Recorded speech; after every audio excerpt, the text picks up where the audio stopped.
Good morning. My name is Lenny Brooks. I am a teacher and coach at Franklin High School. And in addition, I also am a realtor here in the state of Texas. Um, Coach DeRozier's asked me to kind of give you guys some information on the industry, how I started, and some of the key points. So here we go.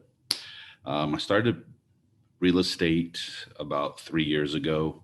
It's something that I was always interested in, and I felt it was a good time in my life to kind of supplement my income as a teacher.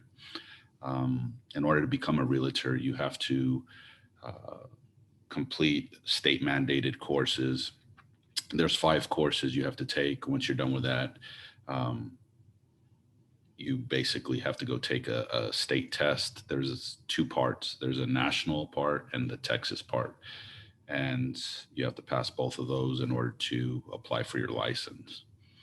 As far as the pandemic, when the pandemic hit, I thought it was a really bad time for me because I was freshly introduced to this industry. However, it created a frenzy that's never been seen before in the housing market. I don't know if people felt like it was the end of days and they were basically trying to fill a bucket list, but um, it was one of my best years the year that the pandemic hit. So 2020 was really, really good as far as real estate for all realtors. Um, Selling houses, the pandemic still, it's one of the hottest markets. It's starting to slow down now because the Fed just raised the interest rate, the highest they've raised it in 20 years. And so they raised the discount rate. So what that means is that all lenders are charging more money in order to get a loan. Um, let's see here. How do I find and list houses? Well, first of all, word of mouth, your network, who you know. Another strong tool is social media, of course. So you branch out, you reach out to, friends, family, and just let everybody know what you're doing and be accessible.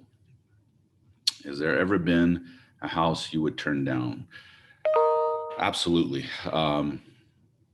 It's risk versus reward, and there's certain homes that either the client has them priced, their expectation is way too high, and you can't fulfill that, or there's a lot of issues, structural, maybe it needs renovations, and they're not willing to do that. It's kind of difficult to sell something when there is a noticeable, I guess, problem. So when you get an inspection, which is part of the sales process, um, you have to negotiate that part too. So sometimes it's not worth selling a home if you know that the long run it's gonna take more time um, than the value of the home. What is the most important thing you know about a buyer? Most important thing is your ability to buy, your credit worthiness. One of the first questions I ask is if you're pre-approved with a lender, what's your credit score, what is the time frame basically you're looking to buy, and basically, how serious are you about this? Because those are all going to play a big part in the timeline once you put in an offer on the house. Do you work with a lot of first time buyers? Absolutely. El Paso has a lot of first time buyers. A lot of my ex students come to me, and it's a great opportunity for me to use my economics background and kind of help them step through the process. And it's the biggest purchase, it's the biggest thing you'll probably ever buy in your life. So it's very important on trusting the person you work with. Is being a realtor anything like they show on $1 million listings? Believe it or not, it is. It's just on a smaller level. If you look at the different classes, you have low income, middle income people, and you have, high income people. And no matter what it is, there's a certain amount of money they're willing to spend. So you have to sell it, whether it's $100,000 house or $1 million house. It's going to be, there's going to be an equal ratio as far as how much that person's willing to spend. Let's see here. I think I've covered all those. So this is going to be part two, kind of some questions about specifics in real estate. What would be the first step you would suggest someone looking for a house? First thing you need to do is look at your income and see what your buying power is.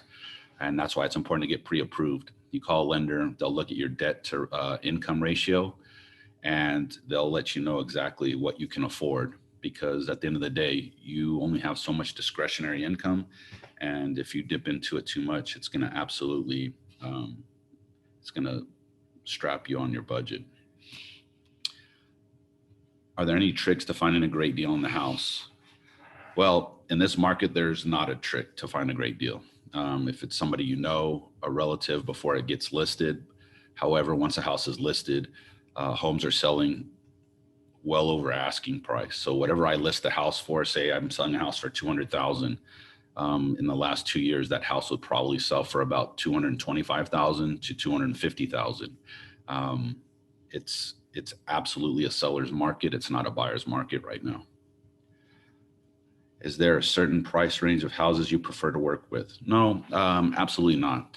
I think that in sales, supply and demand, there's a shortage on homes, and they're saying there's going to be a shortage on homes for the next 10 years. So as long as the house is structurally sound and you don't see a lot of problems as far as the aesthetics, the foundation, stuff like that, I'll be happy to sell it. What is the market like right now? Right now, the market is slowing down a little bit because the Fed raised the discount rate. So interest rates have gone up. However, there are people still buying, and the market is still hotter than it's been in a very long time. On the multiple listing service, the MLS, that's where we as realtors can log on and see how many houses are for sale in a certain area. In El Paso, when I started, there would be somewhere between 3,000 and 3,200 homes every day. Right now, when you log on to the MLS, there's on average between 1,300 to 1,500 homes. So half of the inventory is gone. And when it's listed, well, that's it's a frenzy. The house, the whole process from the time you put an offer and the offer is accepted, that contract now has been executed. It usually takes between 30 and 45 days to finish the entire process. The delay these days is there's a shortage of appraisers. So when you get an appraisal on the house, which you have to when you're doing conventional loan or a first-time home buyer's loan, you have to have the home appraised. Well, there's not enough appraisals being done. So that's usually the delay. What is the normal time from when you show a house until the buyer is able to move in? That's the question I kind of just answered. You're looking anywhere between 30 to 45 days. I hope this helps you guys. I appreciate you. You guys have a wonderful teacher. Supply and demand, remember that, guys. And the market's going to shift. And the greatest asset you can probably ever buy is real estate, because the long-term return on your investment is going to be much more rewarding than a lot of stocks, a lot of stuff that is very volatile right now. But y'all have a great day. Thank you.